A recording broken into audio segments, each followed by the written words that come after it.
Ulitin lang natin yung sinabi natin nung nakarangit. Kasi pag paulit-ulit tayo magpaalala, paulit-ulit din yung gantimpala sa atin, insyaAllah. Alhamdulillah, nahmaduhu wa nasta'inuhu wa nastaghfiruh. Wa nu'minu bihi wa natawakkalu ilayh. Wassalatu wassalamu ala man la nabiyya ba'da wa ala alihi wa sahbihi. Wa salamat taslimun katira. Amma ba'd.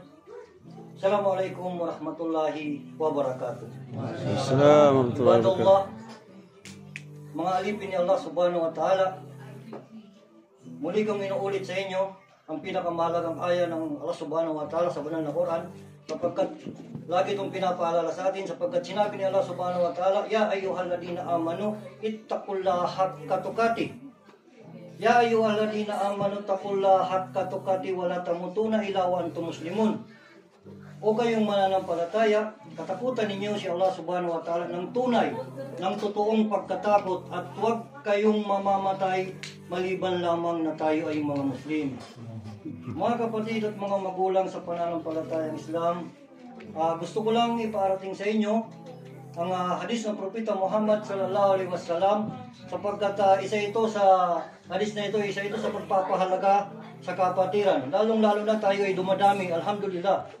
Pinagkakaloob sa atin ng Allah subhanahu wa ta'ala, tayo ay dumami rito sa lugar na ito. Kahit ito ay lugar ng mga Kristiyano, tunay na tayo ay pinagsasama-sama ng Allah subhanahu wa ta'ala. At inshallah, isama ito ng Allah subhanahu wa ta'ala sa talaan ng mga listahan. Pagdating ng Yawmul Qiyamah, isama ito sa mabubuting gawain, inshallah. Sapagkat sinabi ng Propeta Muhammad sallallahu alaihi wasallam, Al-Muslim, man salim al-Muslimun min lisanihi wa yahdi. At sinasabi niya rito ni Propeta Muhammad sallallahu alaihi wasallam na ang tunay na Muslim ay siya na ligtas ang kanyang kapatid na Muslim sa pamamagitan ng kanyang mga kamay at dila. So ang ibig sabihin dito mga kapatid sa Islam, hindi mo pwedeng saktan ang iyong kapatid na Muslim sa pamamagitan ng iyong pananalita na alam mong siya ay masasaktan. Iwasan natin ito mga kapatid sa Islam, lalong-lalo na yung tayo ay makasakit. Kaya at isa pa, sinabi ng Propeta Muhammad sallallahu alaihi wasallam sa kanyang hadith na Ila akhir Minkum ila yawm masjid sa Yawmul Qiyamah. Ang ibig sabihin, ahasinukum akhlaqa. Ang ibig sabihin dito, sinasabi ng Propeta Muhammad sallallahu alaihi wasallam na sino-sino ang makakasama ng Propeta Muhammad sallallahu alaihi wasallam sa Yawmul Qiyamah. Ang makakasama ng Propeta Muhammad sallallahu alaihi wasallam ay ang mga tao may mga mabubuting kalooban.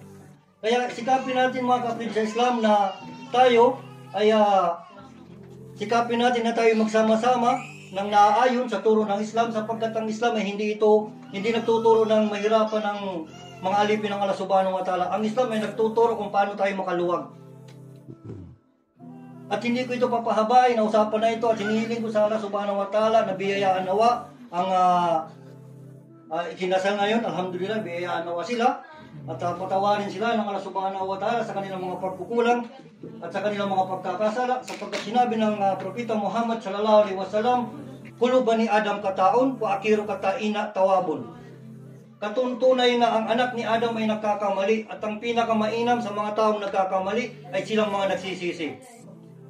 At hiniling ko rin sa Allah subhanahu wa ta'ala na ang lahat ng mga brothers na nagsumikap na mabuo ang gathering na ito, biyayaan naman tayo ng Allah subhanahu wa ta'ala.